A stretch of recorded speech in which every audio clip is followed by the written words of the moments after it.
కృష్ణా జిల్లా పోలీస్ కార్యాలయంలో అమరజీవి పొట్టి శ్రీరాములు జయంతి వేడుకలను ఘనంగా నిర్వహించారు.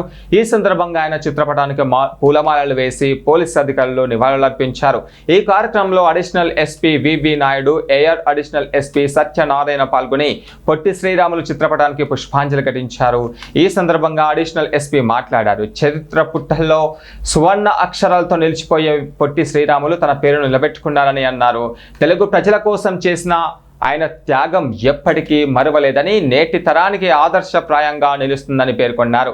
పొట్టి శ్రీరాములు ఉభయ తెలుగు రాష్ట్రాల్లో అందరి మనసులు గెలుచుకున్న మహోన్నత వ్యక్తి అని, తెలుగువారి గుండె చప్పుడు ఆయననని పేర్కొన్నారు. ఈ కార్యక్రమంలో AR DSP Venkateswararao, special branch inspector Satyakishore, ఇన్స్పెక్టర్లు రవికిరణ్, రవికుమార్ తదితరులు పాల్గొన్నారు.